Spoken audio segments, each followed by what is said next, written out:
La la la la la la la la la la la la.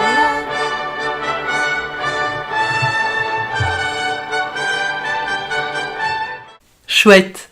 Maintenant qu'il est attesté que la France survivra à l'élection de son président, bien que la colère gronde dans les rangs citoyens alors qu'il n'a même pas encore commencé son boulot, je lui souhaite bien du plaisir, penchons-nous plutôt sur un truc qui maintient l'Europe. Quelque chose d'éminemment important. Le ciment entre les peuples. Alliant émotion, stress intense, rires et pleurs. Calcul savant et amitié, fausse comme vraie. Talents et plastiques. Un événement maintenant en haleine des dizaines de millions de personnes.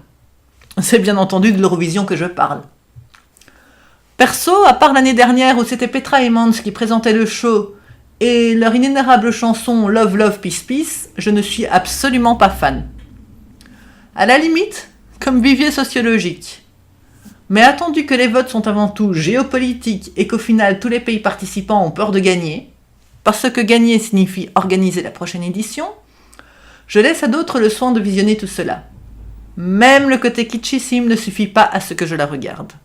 Ma seule proposition par rapport à cette émission serait de te proposer un bingo à boire. Il y a un violon, tu bois. Des décolletés plongeants, tu bois. Un ou une candidate pleure, tu bois.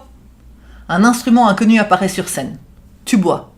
Des effets spéciaux, du feu, tu bois. Une candidate a oublié de mettre une culotte et tu le vois quand elle danse. Ah non, là tu t'es trompé d'émission et de siècle, c'est le Club Dorothée ça. Mais que ça ne t'empêche pas de boire. D'ailleurs, ça promet du sport, vu que Belgique et France sont qualifiés pour la finale.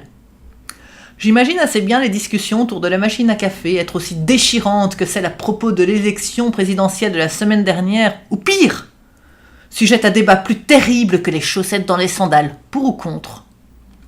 Mais puisqu'on est dans le domaine musical, restons-y et parlons valse. Ou plutôt Manuel Valls, l'homme qui n'a peur de rien, ni du ridicule, ni du parjure, et qui semble vouloir s'accrocher au pouvoir comme un kamikaze à sa ceinture d'explosifs.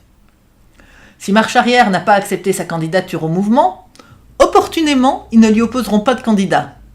Une façon de ménager la chèvre et le chou, et de repartir sur les mêmes jeux de pouvoir qu'avant. Pour une formation qui se veut en rupture avec le passé, c'est un peu raté. Enfin, la politique des prochains mois en France risque d'être un peu orageuse. Ça tombe bien, on est entré de plein pied dans la période des orages météorologiques, qui devrait nous réserver plein de surprises cette année encore. Pour finir, je te parlerai de ce qu'en toute décontraction, un cours de français langue étrangère propose aux réfugiés comme phrase à dire. Papa jette une bombe et va en prison. J'avale une tartine en prison. Il me montre la bombe et la prison. Entre autres phrases moins orientées, tranquillous, depuis 3 ans.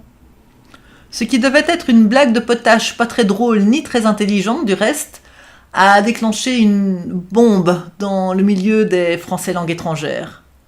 Et lire du public. La semaine prochaine, si tu es sage, je te parlerai certainement de la fête des mères qui a lieu un peu plus tôt en Belgique, des gagnants de l'Eurovision et de la terrible période des kermesses et autres fancy fairs qui s'approchent dangereusement et que je déteste cordialement.